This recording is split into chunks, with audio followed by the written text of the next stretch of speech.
Hello guys, welcome সকলকে আমার wrestling YouTube channel wrestling and comedy skit with অনির্বাণে। আর আজকে কিন্তু আমার মুড খুব ভালো আছে, কারণ রোমান মুড খুশি করে দিয়েছে গাইস। আমি নিয়ে এসেছি এই সপ্তাহের স্ম্যাকডাউনের রিভিউ ভিডিও, হ্যাঁ অর্থাৎ আজকের স্ম্যাকডাউনের রিভিউ, একদম তাজা স্ম্যাকডাউনের রিভিউ। আর সত্যি কথা বলতে গেলে স্ম্যাকডাউন বাম্পার হয়েছে থ্যাঙ্কস টু রোমান রেইন্স, কারণ রোমানকে ছাড়া স্ম্যাকডাউনের ফিল আসে না। আর রোমানকে ইনভলভ করে যে কত কী স্টোরি হতে পারে সেটা ট্রিপল এইচ এই সপ্তাহে দেখিয়ে দিয়ে স্ম্যাকডাউনে, যে রোমান শুধুমাত্র নিজের স্টোরি না, রোমানকে বেস করে অনেক সাইড স্টোরিও ক্রিয়েট হতে পারে। সেটা আমি আরও পরে লেটার ডিসকাস করব। বাট যাই হোক, শো শুরু হয় আন্দ্রাদে আর এলের একটা ব্লকবাস্টার ম্যাচ দিয়ে। আমার বেশ ভালো লেগেছে ম্যাচটা, দুজনেই বেশ ভালো খেলেছে। আন্দ্রাদে বেশ ভালো একটা সুপারস্টার খেলতে পারে, বাট একটা প্রবলেম আছে আন্দ্রাদের মধ্যে, আমি আন্দ্রাদের কাছ থেকে টাইটেল ফিল পাই না। ওই জন্য হয়তো আন্দ্রাদে কোনো টাইটেল জেতেনি এখনও পর্যন্ত, ইউএস টাইটেল বাদ দিয়ে। তাও মিস্টার ম্যাকম্যানের সময়, সেটা প্রায় প্যান্ডেমিকের সময় হবে, 2020-তে না 19, আমার মনে ঠিক পড়ছে না, বাট অনেক আগে জিতেছিল আমাদের আন্দ্রাদে ভাই ইউএস টাইটেল। বাট যাই হোক, আন্দ্রাদে আর এলের ম্যাচটা হয় ভালোই হয়। আর ম্যাচটার ফিনিশে দেখি যে আন্দ্রাদে একটা মিসাইল ড্রপকিক মিস করে, টপ রোপ থেকে একটা মিসাইল ড্রপকিক দিতে যায়, মিস করে। আর এলের সঙ্গে সঙ্গে ব্লাড ফিস্ট ট্রমা দিয়ে দেয়, বিএফটি দিয়ে দেয়, বিএফটি দিয়ে 1 2 3 করে দেয় এলেনাইট ম্যাচটা জেতে। এবং ম্যাচ জেতার পর শুরু হয়ে যায় রেসপেক্ট, কারণ দুজনেই হিরো। আর এই একটা জিনিস না আমার খুব বেশি ওভার ইউজড মনে হচ্ছে। লাইক ঠিক আছে, আগে ভালো লাগতো, কিন্তু এখন যেন সব ম্যাচেই রেসপেক্ট দেখানো হচ্ছে। আর এটা একটা সার্টেন পয়েন্ট অবধি ভালো লাগে, ঠিক আছে। বাট ঠিক আছে, যেহেতু এলেও হিরো, তোমার আন্দ্রাদেও হিরো, তো ঠিক আছে, দুজনে হ্যান্ডশেক করলো আর রেসপেক্ট হলো। তো আমার ম্যাচটা ভালো লেগেছে, ভালো ম্যাচ ছিল এইভাবে। আর এলে নাইটের ইউএস টাইটেল রান কিন্তু যথেষ্ট ভালো। দেন ব্যাক স্টেজে আমরা একটা ব্রল দেখি বেসিক্যালি কার্মেলো আর আন্দ্রাদের মধ্যে। কার্মেলো অ্যাকচুয়ালি আন্দ্রাদেকে চেটে দেয়, বলে পারলে না তো ইউএস টাইটেল জিততে, নিজের ব্যাগপত্র নিয়ে বাড়ি যাও। তো আন্দ্রাদে খোঁচে যায়, আন্দ্রাদে একটু কেলিয়ে দেয় কার্মেলোকে, কার্মেলো একটু 2 হাত 3 হাত মেরে দেয়, একটা ব্রল হয়। আর সিকিউরিটি লাগে আন্দ্রাদে আর কার্মেলোর এই ব্রলকে থামানোর জন্য। সো এদের রাইভালরি অ্যাপারেন্টলি শেষ হয়নি, পার্ট 6 হবে। একটা কাজ করুক, 7th পার্টটা বরং হেল ইন এ সেল করে দিক স্ম্যাকডাউনে, না why not. Like Roman versus Rey Mysterio hell in a cell হয়েছিল স্ম্যাকডাউনে, সো স্ম্যাকডাউনে hell in a cell match হতে পারে, আন্দ্রাদের কার্মেলোর করেই দিক। কারণ এই রাইভালরির লাস্ট ম্যাচ কিছু তো একটা চাই। লাইক 6টা ম্যাচ সিঙ্গেল হয়েছে, একটা কিছু স্টিপুলেশন নেই, আর ব্যাট ব্লাড সামনে, তো একটা হেল ইন এ সেল ম্যাচ করে দেওয়া যায় আন্দ্রাদের কার্মেলো। বাট দেন দুজনের কি সেই স্টার পাওয়ার আছে হেল ইন এ সেল ম্যাচ খেলার? I doubt. তো স্টিল কেজি করে দিক, যাই হোক কিছু একটা করুক, কারণ 7টা নর্মাল ম্যাচ যেন কীরম লাগে। যাই হোক, দেন জিওভানি ভিঞ্চির ম্যাচ হয় অ্যাপোলো ক্রুজের সাথে। আর ম্যাচটা মাত্র 3 মিনিট চলে। জিওভানি ভিঞ্চিকে কংগ্র্যাচুলেশান জানাই যে ভাই অ্যাটলিস্ট 3 সেকেন্ডে হারেনি, ভাই হেরেছে বাট 3 সেকেন্ডে হারেনি। জিওভানি পাওয়ার বম দিতে যায় অ্যাপোলো ক্রুজকে, অ্যাপোলো ক্রুজ কাউন্টার করে রোল আপে 1 2 3 করে দেয়। সো জিওভানি ভিঞ্চি হচ্ছে কমপ্লিট জবার। আরেকটা ম্যাচ হেরে যায়, ম্যাচ হারার পর অ্যাপোলো ক্রুজকে কেলিয়ে দেয়, কেলিয়ে দিয়ে এটা সলিডিফাই করার চেষ্টা করে যে না আমি ডেঞ্জারাস আছি, আমি জবার নই। বাট আমরা সবাই জানি যে জিওভানি ভিঞ্চি জবার, আরও জবার হতে চলেছে। যাই হোক, একটু কেলিয়েছে। এরপর আমি লেজেন্ডারি সেগমেন্টের কথা বলবো। ভাই সাব, এটাকে সিনেমা বলে, পিওর সিনেমা। তো প্রথমত একটা বড় মাঠ, ঠিক আছে, আটলান্টার জর্জিয়া ফিল্ড না হোয়াট এভার, বেসিক্যালি রাগবি খেলার মাঠ। আর ওই মাঠে রোমান আসে 6-7টা গাড়ি, ইয়েস 6-7টা কালো গাড়ি পরপর আসে। তার মধ্যে মাঝখানের গাড়ি থেকে রোমান বেরোয়, মানে বাকিগুলো রোমানের সিকিউরিটি গার্ড। কারণ রোমান অনেক বড় লোক না, এখানে বোঝাচ্ছে যে রোমান বড় লোক, শুধু রোমানের কোনো সাম্রাজ্যটা নেই, বাট রোমানের কাছে টাকা তো রয়েছে। তো রোমান বড় লোক। আর কোডি আসে একটা সামান্য একটা গাড়িতে, হোয়াইট গাড়ি, দেখতে ভালো গাড়িটা, সাদা গাড়িতে আসে আমাদের কোডি। আর এইখান থেকেই বোঝা যায় দুজনের অকাত। লাইক রোমানের 7টা গাড়ি, তার মাঝখানে একটা, চারদিকে সিকিউরিটি, কোডি মাত্র একটা গাড়িতে আসে। এই একটা সেগমেন্টেই বুঝিয়ে দেয় যে রোমান কোডির থেকে কত বড় প্লেয়ার। যাই হোক, তারপর যে কথাগুলো হয় না, মানে দারুণ। তো রোমান বলে যে আমি এই মাঠে এসেছি কারণ এই মাঠে অনেক স্মৃতি জড়িয়ে আছে। এই মাঠে আমি ছোটোবেলায় রাগবি খেলতাম, আমার কলেজ লাইফে খেলেছি, তারপরে রাগবি খেলেছি, রেসলিং দুনিয়ায় আসার আগে আমি এখানেই রাগবি খেলতাম, অনেক ঘাম পরিশ্রম আমি ফেলেছি এই মাঠে।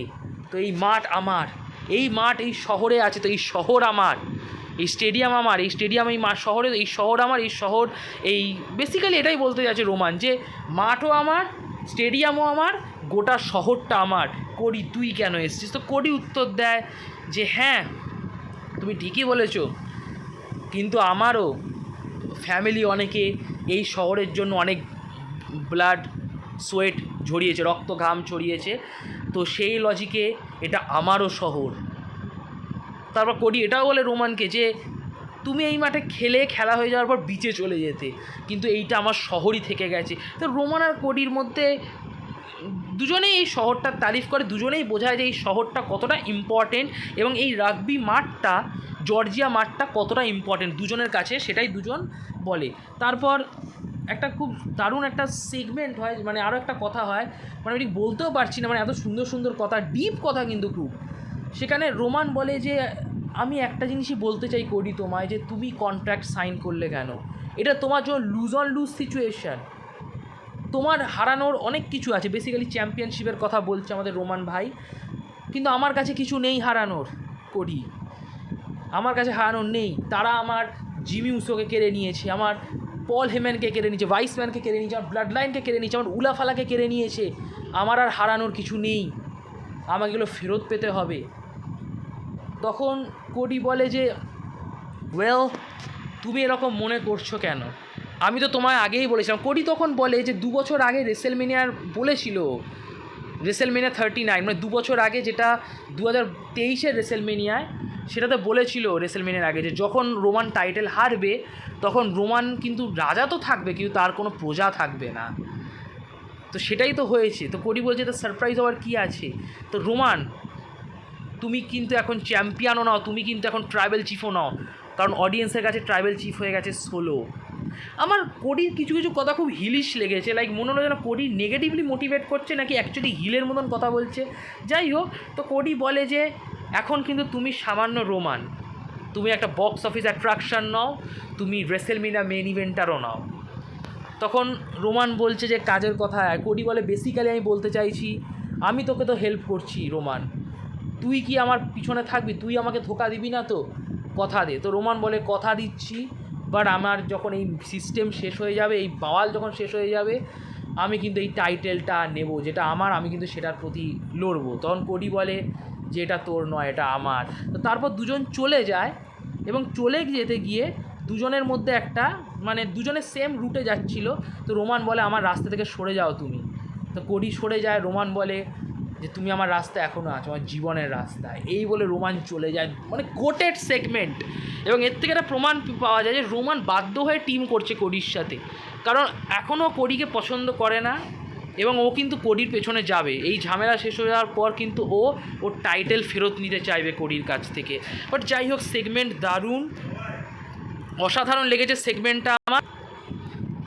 দেন কেভিন ওভেন্স আসে এবং কেভিন ওভেন্স একটু অবাক হয়ে যায় এই সেগমেন্টটা দেখে, এবং অবাক হওয়ারও কথা। তো কেভিন ওভেন্স বি লাইক আমে দুধে মিশে গেল আটি হয়ে আমি গড়াগড়ি খাইলাম। যাই হোক, তো কেভিন ওভেন্স এটা অ্যাড্রেস করতে, মানে তোমার এতে আসে, অডিয়েন্সের সামনে আসে। তো সেই মুহূর্তে আমাদের টামা, টঙ্গা আর জ্যাকব ফাতু এরা তিনজন ইন্টারাপ্ট করে এবং এরা তিনজন বলে যে কেভিন, রোমান আর কোডিকে তো দেখে নেবো এবার ব্যাড ব্লাডে, বাট আমরা আজকে তোমায় দেখবো। তো কেভিনের সাথে ফালতু রাইভালরি করে। যাই হোক, ওদের লজিক অনুযায়ী সোলো সিকোয়া নাকি অ্যাকচুয়ালি অর্ডার দিয়েছে কেভিনকে সামলানোর। তো কেভিন বলে অনেক হয়েছে, আমি জানি তোরা ক্যালাবি চলে আয়। তো কেভিন একা তিনজনকে মারছে। লাইক কেভিন কিন্তু আলাদা রকমেরই সাহস আছে ভাইয়ের, আমরা কেভিনকে নোটিসই করি না, লাইক ও একাই তিনজনকে নাকি ট্যাকেল করে নেবে। তো যাই হোক, তো কেভিন একা তিনজনকে মারছে, কিন্তু ও নিজেও মার খাচ্ছে, কারণ তিনজনকে কী করে ও সামলাবে। তখন ডিআইওয়াই আসে। তো তখন ডিআইওয়াই আসে এবং ডিআইওয়াই এসে টামা টঙ্গাকে ধুয়ে দেয়, জ্যাকব ফাতুকেও ধুয়ে দেয়। তো 3-on-3 ইকুয়েশন আনে। নিক অল্ডিস তারপর আসে এবং নিক অল্ডিস এসে অ্যানাউন্স করে যে আমি তিনজনকে দেখতে পাচ্ছি, আমি এদিকেও তিনজনকে দেখতে পাচ্ছি, কেভিনের সাইডেও তিনজন, জ্যাকব ফাতুর সাইডেও তিনজন। সো মেন ইভেন্ট হবে একটা 6-man tag team match. Obviously tag team ছাড়া রে কী বা জানে। যাই হোক, দেন আমরা ম্যাচ দেখি। তোমার টিফানি নায়া ভার্সেস নিওমি অ্যান্ড বেলি, যে ম্যাচের ইমপ্লিকেশান দারুণ ছিল, যে পিন দেবে অ্যাকচুয়ালি সে টাইটেল ম্যাচ পাবে, আর যদি নায়া বা টিফানির টিম জিতে যায় তো যাকে পিন দেবে সে তাকে অ্যাকচুয়ালি স্ম্যাকডাউন ছেড়ে চলে যেতে হবে। সো বেশ ইম্পর্ট্যান্ট একটা ম্যাচ। ম্যাচের এন্ডিংটাও খুব ভালো লেগেছে, ম্যাচটাও ভালো ছিল, খারাপ না। তো ম্যাচের এন্ডিংটা হলো বেসিক্যালি নায়া জ্যাক্সকে দুজনেই পিন দিয়ে দেয়, আমাদের বেলিও পিন দেয়, নিয়মিও পিন দেয়। সো দুজনেই যেহেতু পিন দিয়েছে তাই দুজনের মধ্যে কে ফেস করবে নায়াকে ব্যাড ব্লাডে। নিক অল্ডিস বলে একটা কাজ করা যাক, পরের সপ্তাহে স্ম্যাকডাউনে 1-on-1 ম্যাচ হোক, বেইলি ভার্সেস নিওমি, যে জিতবে সে ফেস করবে নায়াকে ব্যাড ব্লাডে। আমি গ্যারেন্টি দিয়ে বলছি এই ম্যাচটা ট্রিপল থ্রেট হচ্ছে। পরের সপ্তাহে স্ম্যাকডাউনে নায়া জ্যাক্স হয়তো কাউকেই জিততে দেবে না, বলবো আমি কাউকেই ফেস করবো না। দেন নিক অল্ডিস বলবে তুমি দুজনকেই যেহেতু উঠতে দাওনি তাই দুজনকেই ফেস করবে। নিক অল্ডিস সিগমা মেল, এটা স্বীকার করে নিতে হবে। অ্যাডাম পিয়ার্সের মতন না যে সব অপমান সহ্য করে বেড়াবে, সব মারপিট সহ্য করে বেড়াবে। তো যাই হোক, ম্যাচটা ভালো ছিল এবং পুরো সেগমেন্টটাও ভালো ছিল। তারপর আমরা চেলসি গ্রিনের সেগমেন্ট দেখি, যেখানেও বেসিক্যালি ডাম্পস্টার ম্যাচের প্রিপারেশান নিচ্ছে মিচিনকে, আর মিচিনকে জঞ্জাল ভেবে ও জঞ্জালের বাক্সা ফেলে দিয়েছে, কারণ ডাম্পস্টার ম্যাচ হয়, মানে ডাস্টবিন ম্যাচ বেসিক্যালি। আমি একটা কথাই বলবো, এই সেগমেন্টটা থেকে একটা জিনিস বলতে পারছি, চেলসি গ্রিন কিন্তু অ্যাসেট। ডাব্লিউডাব্লিউ উচিত চেলসি গ্রিনকে প্রপারলি ইউজ করা। দেন মেন ইভেন্টের কথায় আসি, তো ডিআইওয়াইকে ব্যাক স্টেজেই কেলিয়ে দেয় আমাদের জ্যাকব ফাতু, টামা টঙ্গা। তো কেভিন ওমেন্স একা, তো কেভিন ওমেন্স হাসতে হাসতে আবার তিনজনকে মারতে থাকে, ঠিক আছে। তখন স্ট্রিট প্রফিট আসে কেভিনকে বাঁচাতে, আর তখন 6 ম্যান ট্যাগ ম্যাচ হয়, শুধু ডিআইওয়াইয়ের জায়গায় স্ট্রিট প্রফিট চলে আসে কেভিনের পার্টনার হিসেবে। দেন ম্যাচ শুরু হয় এবং ম্যাচটা ভালোই হচ্ছিল, দারুণ হচ্ছিল, কেভিন ওভেন্সকে বেশ সলিড দেখাচ্ছিল। আর কেভিন ওভেন্স যে পিন দিতে যাবে টামাটঙ্গাকে ফ্রগ স্প্ল্যাশের পর, অল অফ এ সাডেন ব্রল শুরু হয়ে যায়। তো এমন ব্রল শুরু হলো যে রেফারি বলে দিল যে ম্যাচ হবে না, নো কন্টেস্ট। সো বেসিক্যালি ম্যাচটা নো কন্টেস্টে শেষ হয়। স্ট্রিট প্রফিট তো মার খেয়ে পড়ে যায়, ইভেন ডিআইওয়াইও ল্যাংড়াতে আসছিল কেভিনকে বাঁচাতে, তো তারাও মার খেয়ে যায়। তো একা কেভিন পড়েছিল, কেভিনকে ফিনিশ করতে যাবে জ্যাকব ফাতু, টামা টঙ্গা মিলে, তখন আমাদের কোডি আসে, মানবতার কোডি একদম শেষে আসে লিটারেলি। লাইক রোমানের ছোঁয়া পেয়েছে বলে কেভিনকে কি ভুলে গেছে ভাই? লাইক ওর আগে ডিআইওয়াই ল্যাংড়াতে চলে এলো, আমাদের কোডিও একদম শেষে আসছে চেয়ার নিয়ে। ও হয়তো চেয়ার খুঁজছিল, আমি জানি না। তো চেয়ার নিয়ে এসে জ্যাকব ফাতু টামা টঙ্গাকে পিটিয়ে দেয়, ইভেন জ্যাকব ফাতুকে একটা কোডি কাটারও দিয়ে দেয় জ্যাকব ফাতুকে। তারপর কেভিন চেয়ারটা নেয় এবং যেন মনে হচ্ছিল কেভিন কোডিকে অ্যাকচুয়ালি চেয়ার দিয়ে মারবে, আর ভাবছিলও হয়তো কেভিন কোডিকে মারার কথা। বাট তারপর কোডি মুখ ঘুরিয়ে নেয় কেভিনের দিকে, তো কেভিন চেয়ার ফেলে দেয়। কেভিন এবারেও মারতে পারলো না কোডিকে, কেভিন কোডিকে হ্যান্ডশেক করে দেয়। আর এখানেই স্ম্যাকডাউন শেষ হয়ে যায়। আর কেভিনের চোখ মুখ দেখে মনে হচ্ছে যে কেভিন এখনও দোটানায় আছে, কী করবে না বুঝতে পারছে না। আর কোডি ভাই হাসতে হাসতে স্ম্যাকডাউন শেষ করলো, যে মানবতার কোডি রোমানকেও হেল্প করবে, কেভিনকেও হেল্প করবে, ও অ্যাকচুয়ালি সবাইকে হেল্প করবে, কারণ ও স্পটলাইট কেড়ে নিতে জানে। একটা কথা বলি, যে যেটা বলছিলাম আর কি, রোমান এতটা ইম্পর্টেন্ট যে রোমানের সাথে কোডির সেগমেন্ট দেখানোর ফলে কেভিন আর কোডির রিলেশনশিপ নিয়ে একটা রাইভালরি বানানো যেতে পারে। মানে রোমান এতটাই ক্যারিসমা, ওর একটা ইনভলভমেন্ট কিন্তু একটা সাইড স্টোরিও তৈরি করতে পারে, এটাই আমি বলছিলাম। So Roman goat. যাই হোক, আমি এখানেই ভিডিও শেষ করলাম। যদি আপনাদের এই ভিডিওটি ভালো লাগে, ভিডিওটি লাইক করে দেবেন, ভিডিওটি নিজের রেসলিং বন্ধুবান্ধবের মধ্যে শেয়ার করবেন, আর অবশ্যই আমার ইউটিউব চ্যানেলটি সাবস্ক্রাইব করবেন, নোটিফিকেশান বোতামে বেলটা টিপে দেবেন যাতে সময় মতো আপনার ভিডিওর আপডেট পেয়ে যান।